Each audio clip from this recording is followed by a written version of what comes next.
증권주, 배당 실적 개선, 기대감의 무더기 신고가. 증권주가 30일 배당 및 실적 개선에 대한 기대감 속에 장 초반 강세를 보이는 가운데 상당수 종목이 52주 신고가를 갈아치웠다. 유가증권 시장에서 이날 오전 9시 40분 구국증권은 전 거래일보다 6.78% 오른 24,400원에 거래되고 있다.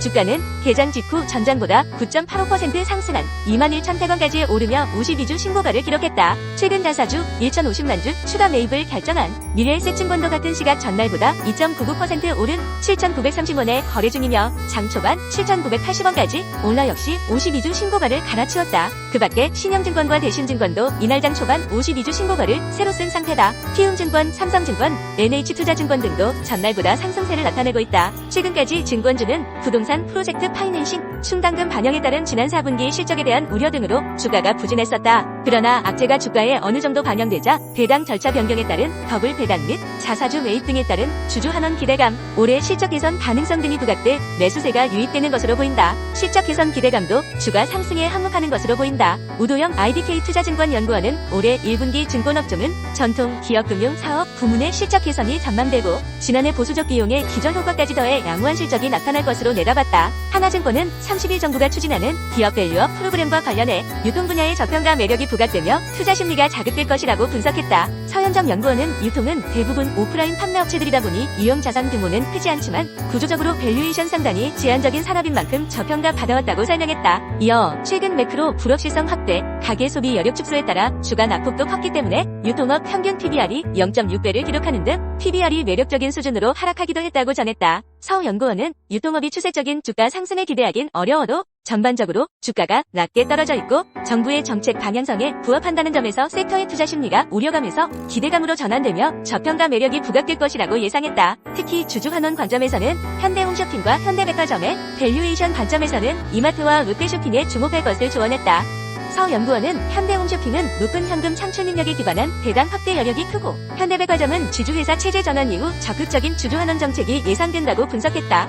이마트와 롯데쇼핑의 경우 12개월 선행 PBR이 각각 0.19배, 0.23배로 저평가되어 있다고 평가했다. 지난해 유상증자 발행 금액이 전년 대비 27% 감소한 것으로 집계됐다. 한국예탁결제원은 지난해 유상증자 발행 규모가 총 1,100건, 25조 169억 원으로 전년 대비 건수는 7.3%, 금액은 26.6% 감소했다고 30일 밝혔다. 유가증권 시장에서는 유상증자가 72건, 10조 5,511억 원 발행돼 전년 대비 각각 28.0%, 49.1% 줄었다.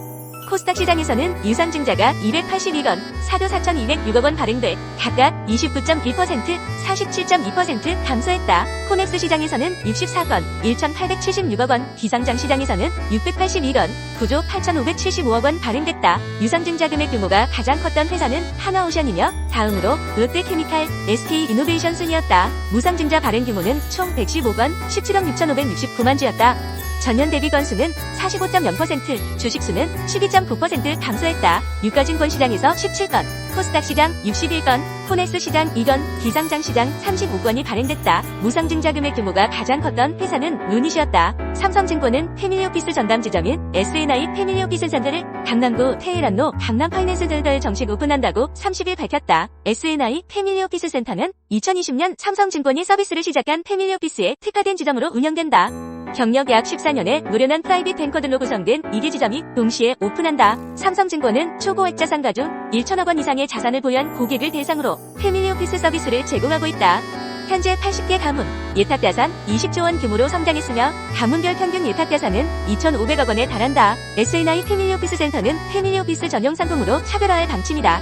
소규모 투자자들만 참여하는 클럽들, 삼성증권 자기자본과 함께 투자하는 공동투자 기회 등 기관 투자자급 상품이 준비됐다. 또한 가문별 전담위원회를 구성하고 프라이빗 딜, 리서치, 기업금융, 국내외 세무 부동산, 인사 조직 문화 등 관심 분야에 대해 총 60명의 삼성증권 본사 전문 인력을 위원으로 둘 수 있다. 이 전담위원회를 통해 자산관리와 기업 솔루션, 상속, 유언장 작성 등 비재무적 헤리티지 서비스까지 제공받을 수 있다. 박경희 삼성증권 WM 부문장은 전담센터 오픈을 시작으로 국내 패밀리오피스 고객들도 UBS, JP모건 등 글로벌 선진 멀티 패밀리오피스 수준의 서비스를 제공받을 수 있도록 글로벌 투자 서비스와 비재무적 서비스를 고도화해 나가겠다고 말했다. 호어봉 모빌리티 그룹이 지난해 5실적을 거뒀다는 소식에 이날 주가가 장 초반 상한가로 직행했다. 30일 오전 9시 52분 호어봉 모빌리티 그룹은 전날 대비 825원 상승한 3,590원에 거래되고 있다.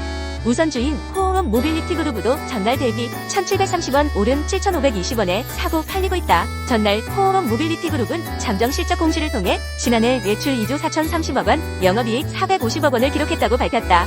순이익은 194억 원으로 집계됐다. 호응업 모빌리티 그룹의 지난해 신차 판매량은 27,584대로 전년보다 2.6% 증가했다. 인증 중고차는 전년 대비 9.8% 늘어난 3,923대를 판매했다.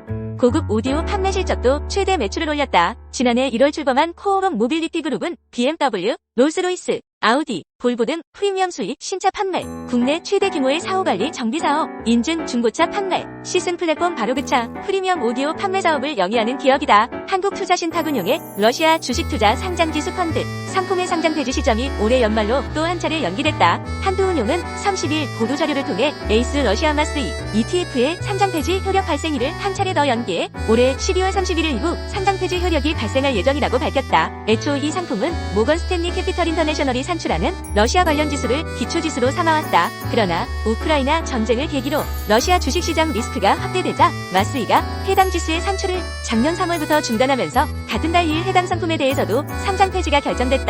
당시 한두은용은 투자자 보호 조치의 일환으로 상장 폐지 지정일과 실제 효력 발생일을 분리해 올해로 연기했는데 이를 올해 이후로 한 차례 더 연기한 것이다. 한두은용은 상장 폐지 효력 발생일을 한 차례 더 연기한 뒤 투자자에게 추가로 분배금을 지급할 계획이다. 원래는 이 ETF의 스와프 거래 상대방이 해지 자산으로 보유한 아이쉐어즈 마스2 러시아 ETF가 지난해 12월 말 청산될 예정이었으나 올해 12월 31일로 1년 연기된 상태다. 투자자에게 지급될 분배금의 출처인 이러스로부터 청산 대금을 받기 위해서는 이러스 청산 시점까지 해당 ETF 상장이 유지돼야 한다. 한두은용은 지난해 3월 1차 분배금에 이어 내달 2일에도 이러스로부터 나오는 2차 분배금을 투자자에게 지급하는 등 투자자에게 더 많은 분배금을 지급하기 위해 노력 중이라며 상장 폐지 효력 발생일까지 투자자 보호를 위해 최선을 다하겠다라고 밝혔다.